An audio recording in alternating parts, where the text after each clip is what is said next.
प्रश्नोत्तर सत्संग माध्यम से आज का प्रश्न आया है प्रमोद तिवारी विरार मुंबई। उनका प्रश्न है कि रामायण में जो है मानस पुण्य और मानस पाप के बारे में वर्णन किया गया है। तो मानस पाप और मानस पुण्य क्या है? मन से पुण्य करने से पुण्य मिलता है, लेकिन पाप करने से पाप का फल नहीं मिलता है, भी कहा गया है। इसके बारे में समझाए। देखिए जी, मानस पुण्य और मानस पाप जो है, इसके बारे में जो शास्त्र में कहा गया, मन में जो है सदैव भलाई सोचना, पुण्य सोचना, दूसरे के भलाई सोचना, परोपकार सोचना, दूसरे के मदद करने की सोचना, दूसरे का कल्याण हो जाए, दूसरे का भलाई हो जाए, ये सब सोचना। ऐसा अगर कोई इस कलयुग में सोचता है तो उसको जो है खाता में पुण्य सब लिखा जाएगा। लेकिन अगर किसके बारे में बुराई सोचता है, उनका नुकसान हो जाए, उनके बर्बाद हो जाए, उनको जो है घर में जो है सब दुख ही दुख आवे, परेशान, ऐसा अगर कोई व्यक्ति सोचता है तो ये कलयुग में जो है वो खाता में लिखा नहीं जाएगा पाप, वो करने से लिखा जाएगा। अगर आप सोचते हैं कि उनका वो व्यक्ति मर जाए, तो ऐसे सोचने से इसी कलयुग में पाप नहीं लगेगा। उसको आप जब जान से मार देंगे तब तो पाप लगेगा। इसलिए तुलसिदास जी ने लिखा, कलयुग कर एक पुनीत प्रतापा, मानस पुण्य होई नहीं पापा।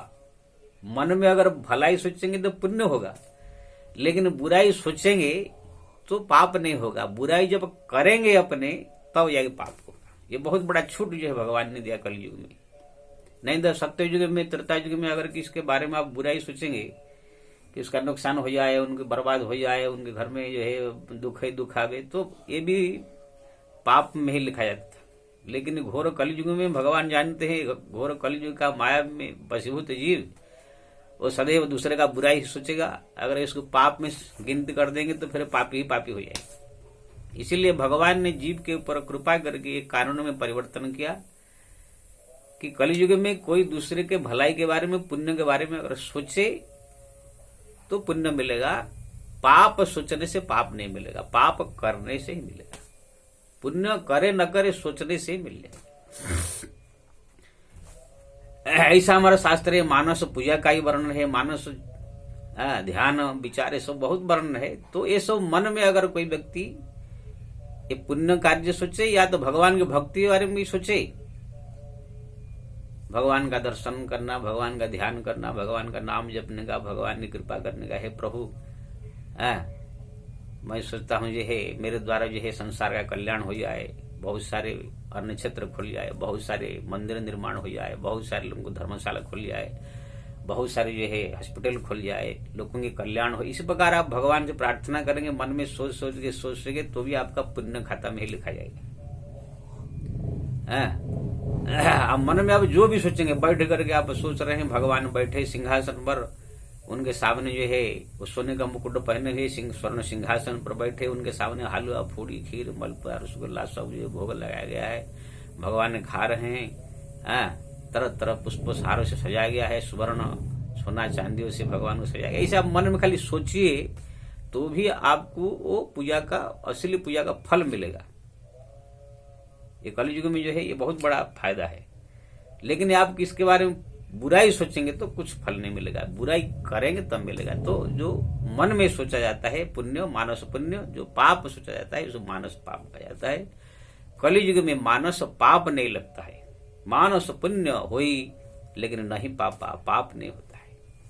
इसलिए बहुत बड़ा फायदा है। प्रत्येक जो है जिसको धर्म कमाना है, पुण्य कमाना है, उनको चाहिए बैठ बैठ बैठ दूसरे के बारे में भलाई सोचे, उनका भलाई हो जाए, उनके घर बन जाए, उसका लड़के शादी हो जाए, उसका शादी हो जाए, उनका बीमारी ठीक हो जाए, उनको जो भोजन मिले, इस तरह तरह के जो भी आप मंदिर निर्माण हो जाए, वहां यज्ञ हो, वहां पर पूजा पाठ हो, वहां पर जो है अच्छा अच्छा काम, ये सब सोचते रहने का बैठे बैठे।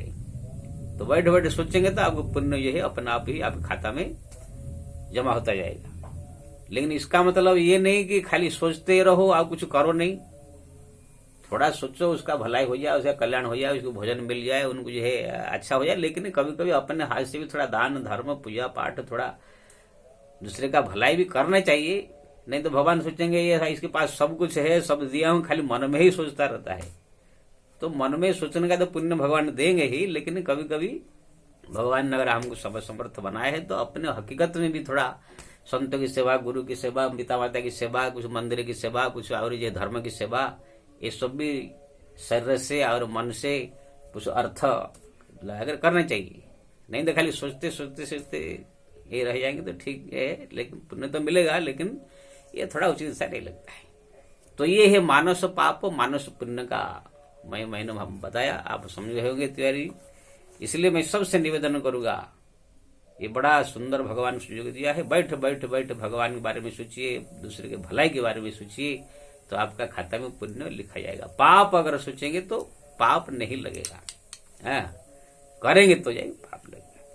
इसके बारे में ये है एक कविता बनाया हूं।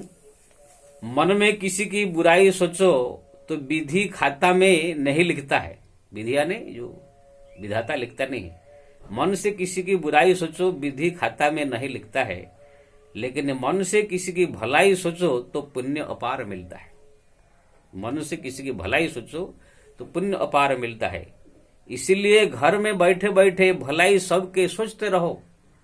इसलिए घर बैठे बैठे भलाई सबके सोचते रहो। बिना परिश्रम बिना मोल से पुण्य अपना कमाते रहो। बिना पैसा बिना परिश्रम से पुण्य अपना कमाते रहो। बिना परिश्रम बिना मोल से पुण्य अपना कमाते रहो। कहे गोवर्धन लेकिन थोड़ा सा हकीकत में भी पुण्य करते रहो। थोड़ा वास्तव में भी थोड़ा हाथ में करते रहो, नहीं सोचते रहो। कहे गोवर्धन लेकिन थोड़ा सा हकीकत में भी पुण्य करते रहो। हकीकत में भी पुण्य करते रहो। तो ये मानस पुण्य मानस पाप के बारे में बताया। मानस पूजा भी हमारा शास्त्र वर्णन है। खाली बैठे बैठे भगवान के सिंहासन पर बैठे हैं, उनको षोडशोपचार में पूजा किया गया, अच्छा साड़ी पहने, भोग लगा, ऐसे भी सोचने से भी बोलते हैं, हकीकत में पूजा करने से भी ज्यादा फल प्राप्त होता है। इसलिए भक्तों को चाहिए बैठे बैठे भगवान के बारे में इसी से सोचे, जगत कल्याण के बारे में सोचे, देखेंगे आपको बैठे बैठे बिना परिश्रम के इस प्रकार पुण्य की प्राप्त हो सकता है। जय श्री राम।